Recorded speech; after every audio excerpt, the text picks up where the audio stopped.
Warren Hardware. Mga kalingap, tayo. Nay, nakuha rin yung hollow blocks. Ilan? 400? Ha? 500 po.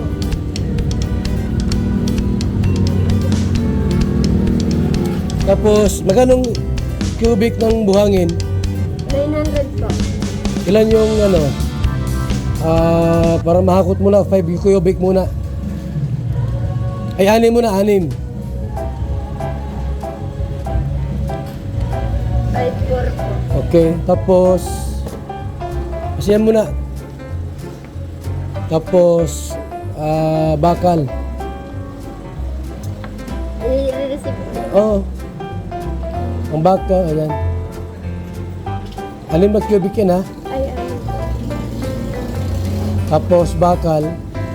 Ika 40, 8 at 10.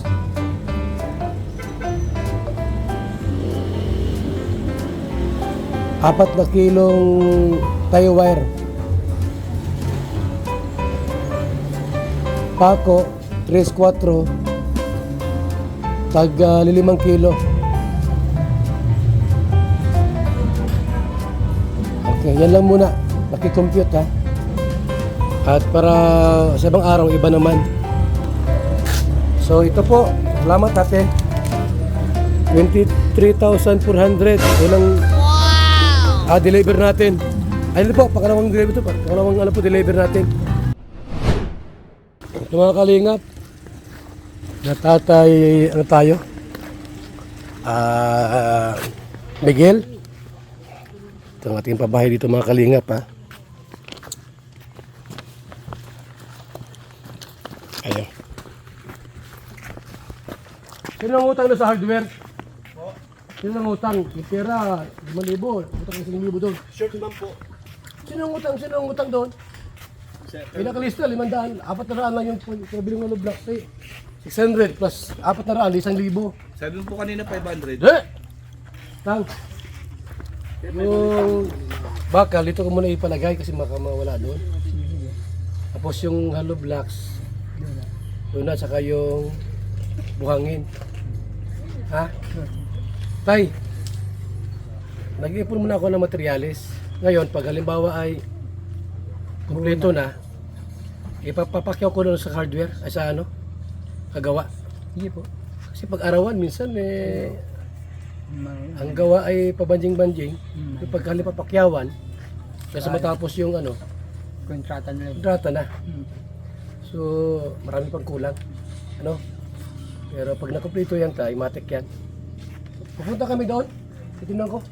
Buti na ako ng hollow blocks dito. Naroon po kanina lang maga. Kulang Okay. ng 150. Na ano?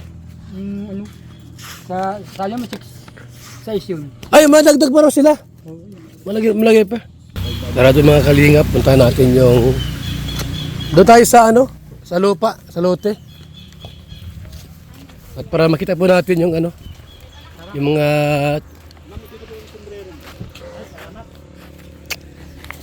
so doon na po yung mga materialis po mga kalingap. So dito mga kalingap yung lote ni Tatay Miguel. At nag-ipon muna kami ng materialis. Hindi kasi pwedeng ano po, sa maghapon po ay uubusin yung order natin. So pagkatapos hakutin yung another 400 hollow blocks, 6 cubic na buhangin at bakal. So next day ulit ha, hanggang sa mabuo natin yung materialis po mga kalingap mga kaibigan.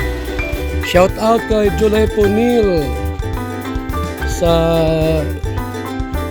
leader po ng COOS, sa mga tumulong po kay MNS Padilla, Kina Bidiha, Emma Yuki TV, Rosa Family, Frida Charity Vlogs and Gracia Amata, Mel Vlogs, Nina Larisma, Lorzano and Imelda Madelo. Sila po ay nagbigay po sa atin ng 54,000 500 para po sa pabahay ni Tatay Miguel.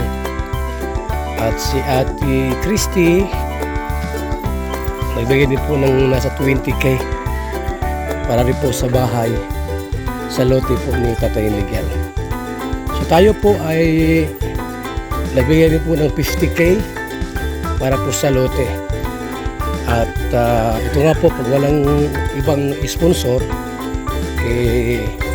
kayo po ang gawa ng paraan para matapos po ang pabahay na ito ni Tatay Miguel, mga kalingap, dito po sa lugar nila. Para po sa may lote tayo.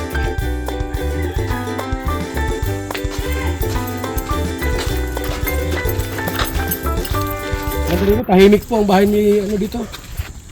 Saka malapit sa dagat, sa ilog. Kaya yung bangka niya dito, mga kalingap. Yan na yung mga hollow blocks, oh. Yan na po. So yung another 600 po ilagay dito, mga kalingap. Tapos yung buhangin, yung first 6 cubic dito ilagay. So medyo dito mura ang buhangin po, 900 lang per cubic. Yung bakal po doon muna sa kinatatay. Tapos yung simento saka na po yun kasi titigas yun. So malaki po itong lote po ni Tatay Miguel. Saka doon po yung poste. Bali 6 na poste po yan. 1, 2, 3, 4, 5, 6.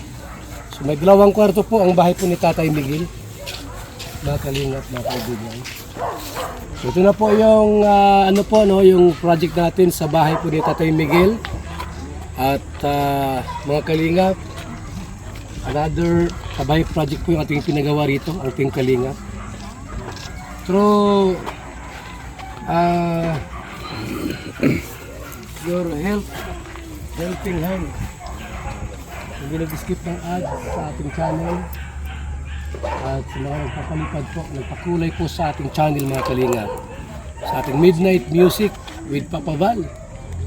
Yung ating pong kita doon, dito po napupunta, mga kalingap.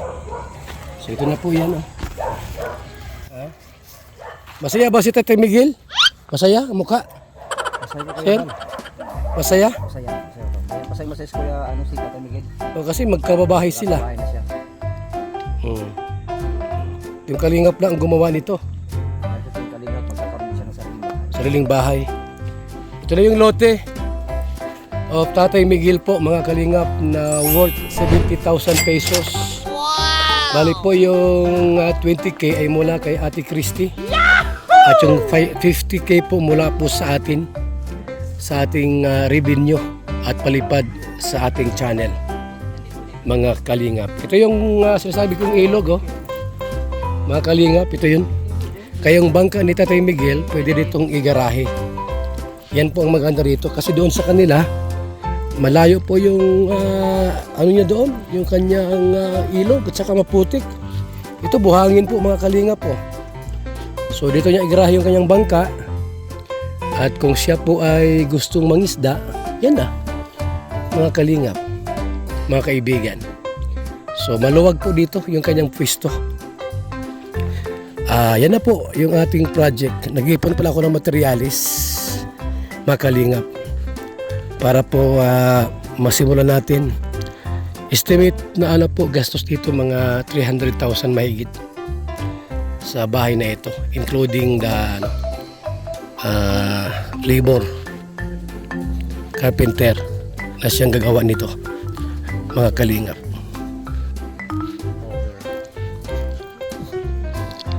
So ito muna yung paunang gamit po natin, unang materialis po, kasi hindi pwedeng itambak dito ng maramihan. Sa palagay mo, sir, mga ilang cubic na buhangin yan? Estimate mo lang. Gano'n palaki mo? 10 by 10? Oo. 2 truck? Kulangin siguro yun. Baka abot ng 3 truck siguro. Siguro. Kasi So, may mga extension Oo. na naman. 3 truck, sa isang truck ilang kubiko yun? Usually, ano po yun? 6. Di 18 cubics. So yan po, at saka dalawang kubikong graba mga kalingap. So di ba, walang ibang makagawa nito kundi ito yung kalingap lang po. Sa ating mga pabahay po mga kalingap. Anong grupo po sa Pilipinas ang may ganitong programa? Pagpapabahay po. Mula sa aming sariling kita, revenue sa channel, sa mga nagpapakulay, at mula sa ating mga butihing mga sponsors like Team Koos at iba pa. Kaya salamat po sa inyong pagmamahal sa programa ng Team Kalingap. Ang hangad lang po namin ay makatulong sa mga kababayang nasa banig ng kahirapan, mga kalingap. So ngayong buwan po ay dalawang pabahay natin, kay Tatay Miguel at kay Mikaela.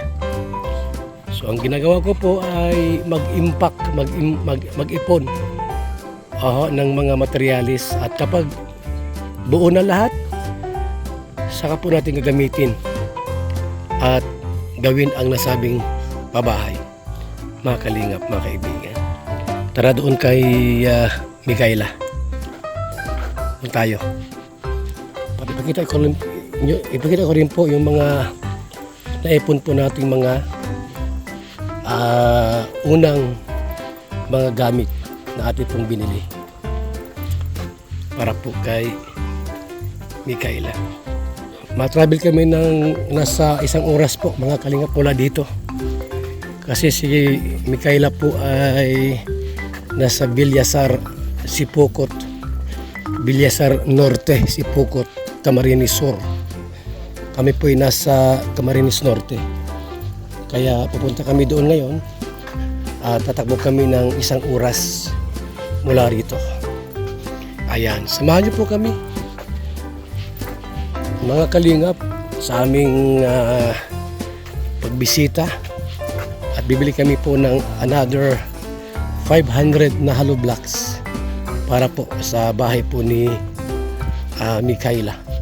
At nakita niyo naman po kung gaano kasira na kabulok yung bahay po nila. So tumulong po si Ate Christy para po sa bahay ni Mikaela. Parang ata, 15K ba yun? Wow! Tapos nung una po, nagbili ako ng 500 hollow blocks, nasa 6,000 pesos. Ay, magkano ba yung hollow blocks na nabili ko doon? Parang nasa 9,000 ata yung ako nabili. Ayan, tara po, samahan nyo kami doon.